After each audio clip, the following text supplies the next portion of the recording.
Yeah. Hey, welcome back. Plugging in my earpiece because I disconnected on the break, but I'm connected again. And we're back in the Newsmax headquarters in the Question Tequila Studios. We're mixing it up on all things Democratic debate. Joining me again is John Burnett, David Eisenbach on the right, the left. And Beto, we were talking in the earlier segment how a lot of these guys are doing stuff out of desperation and they're grandstanding. They want to get, pick up some numbers from the Kirsten Gillibrands and the Hickenloopers that dropped out. They need to scoop up those 1% and 2% to be in the next debate. And maybe Beto thinks this is going to help him with the Democratic primaries. But if you ask me, this was a suicide mission right here. Here's what he said about guns.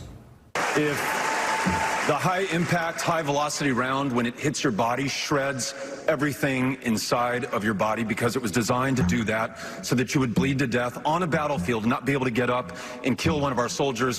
When we see that being used against children, and in Odessa, I met the mother of a 15-year-old girl who was shot by an AR-15, and that mother watched her bleed to death over the course of an hour because so many other people were shot by that AR-15 in Odessa and Midland. There weren't enough ambulances to get to them in time.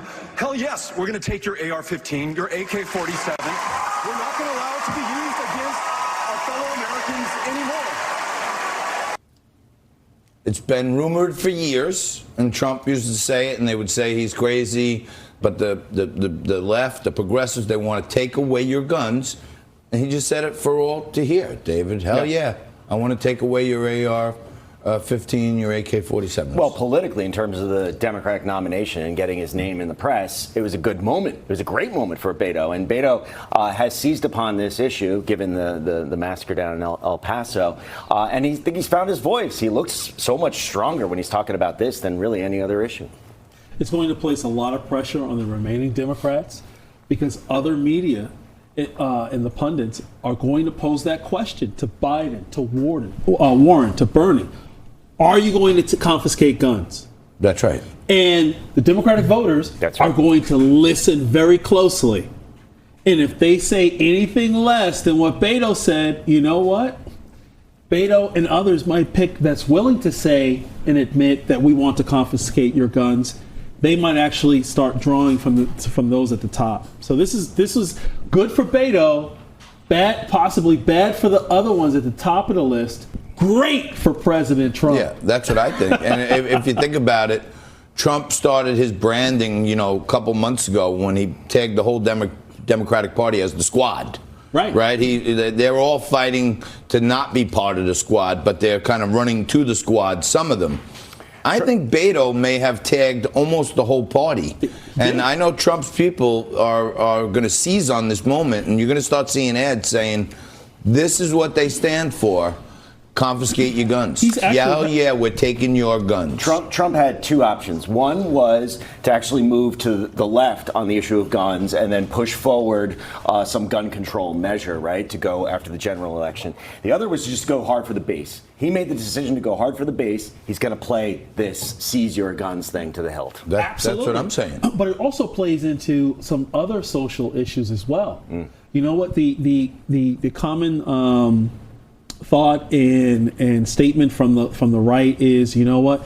This is what the Democrats are saying now, right? But they always go to the extreme. We've seen that in every social issue. And Beto actually put it out there. With respect to guns, yes, our ultimate plan is to go to the extreme, just like healthcare. Yep. The Democrats' ultimate plan is single payer. These are all steps along the way. No doubt about it. So this is actually the Democrats are actually, I can't believe I'm about to say this, are actually consistent. Yeah. They always want to go to the extreme. They're not willing to compromise. David's not happy. Well, the question is, can Biden avoid this punch, right? Keep with his idea that there are constitutional strictures that would prevent something like this from happening, and have it so that he doesn't lose that much support, and then he wins the nomination and then is kind of secure going into the general. Well, nobody's going. Beto's like kryptonite right now for the Democratic Party. He's toxic. Nobody wants to touch him. He's never be a running mate. He'll never be a cabinet member. It's either president or bust for him. You cannot win any primary by little pockets, right? You have to actually get the majority of the base. What Beto said tonight, he might have actually sparked a few volunteers here and there and some millennials. But in terms of the base, because let's not forget, there are a lot of Democrats that are members of the NRA. Yeah. Right. And well, look, John, Beto's goal is just to make the threshold of like 2% to get into the next debate, right? I mean, he's not worried about winning over the majority at this point. David, we can agree on this, right? Beto, he'll never be able to run again in Texas. No. He's against fossil fuels and he's confiscating guns. He's done. His political career is tough. It's over. I wouldn't disagree. But Beto may have done something great for Trump here. That's what I think. I think everybody's saying, well, this is the winners, the losers.